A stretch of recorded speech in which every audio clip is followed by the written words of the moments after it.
لک الحمد یا اللہ الصلاۃ والسلام علیک یا رسول اللہ اما بعد۔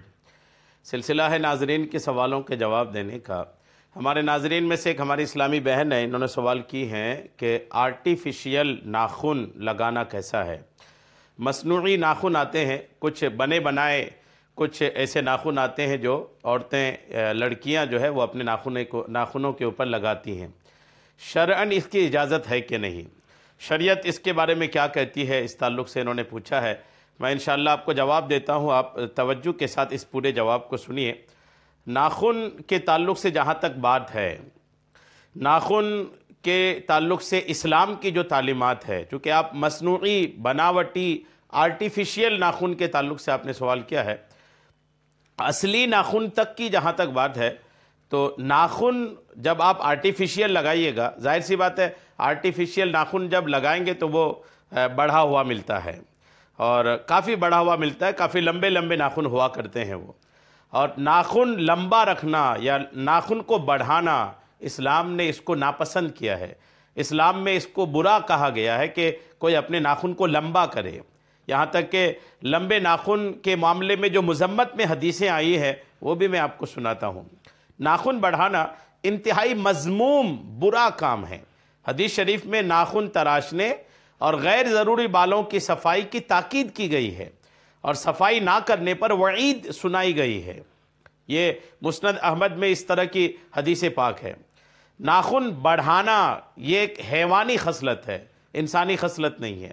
خصلتوں کی اگر بات کریں، عادتوں کی، چلن کی بات کریں اگر، تو لمبے ناخن یہ انسانوں کی خصلتوں میں سے نہیں ہے، بلکہ شیطان یا پھر حیوان کی خصلتوں میں سے ہیں لمبے لمبے ناخن ہونا، بلکہ ناخن چھوٹے ہونا یہ انسان کی خصلت میں سے ہے۔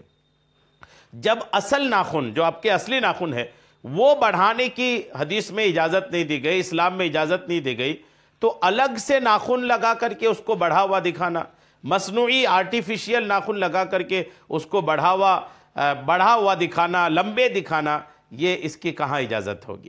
اس لیے یہ بھی شریعت مطہرہ کی نظر میں قبیح اور ناپسندیدہ کام ہے۔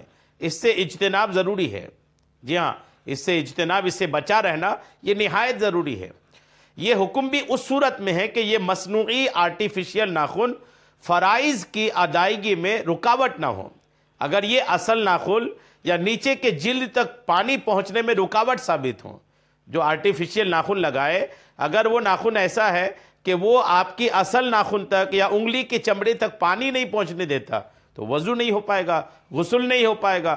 وضو غسل سے جو چیز رکاوٹ بنے، پاکی حاصل کرنے سے، نماز کے لیے جس وضو کو ضروری ہے اسلام میں، اس وضو کو جو چیز روکے، یقیناً وہ چیز کی تعریف نہیں کی جا سکتی، اس چیز کو بری ہی کہی جائے گی، لہٰذا اس کی اجازت نہیں دی جا سکتی ہے۔ اسلام میں ناخن کاٹنے کے تعلق سے جہاں تک سوال ہے تو اسلام میں 40 دن کے اندر اندر ناخن تراشنے کا حکم ہے، اور بلا عذر شرعی 40 دن سے زائد اگر ناخن رکھ لیے تو ناجائز و گناہ ہے۔ جی ہاں، اس کو گناہ کہا گیا ہے۔ یہ تو جب لمبے ناخن کو اسلام نے گناہ کہا ہے تو کوئی لمبے ناخن الگ سے اگر لگا لے تو اس کی اجازت نہیں دی جا سکتی۔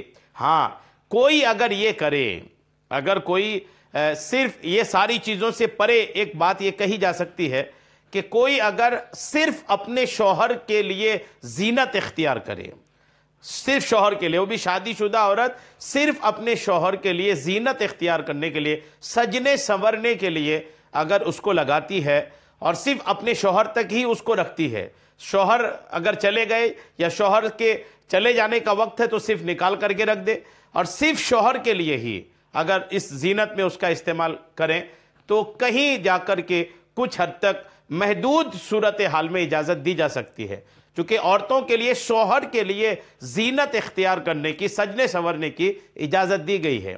لیکن عورتیں اپنے شوہر کے لیے سجتی کب ہیں؟ الا ماشاءاللہ دوسری جگہوں کے جانے کے لیے، پارٹیز میں، شادی میں، ولیمے میں، وہاں جانے کے لیے عورتیں سجتی سنورتی ہیں، اپنے شوہر کے لیے سجتی سنورتی بہت کم ہیں۔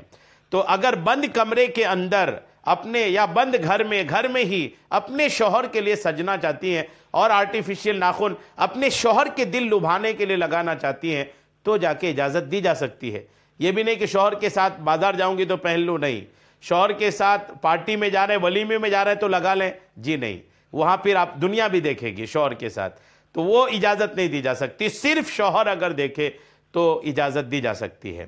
اللہ کریم ہم سب کو صحیح مسائل پہ عمل کی توفیق عطا فرمائے، آمین، بجاہ النبی الامین صلی اللہ تعالی علیہ وسلم۔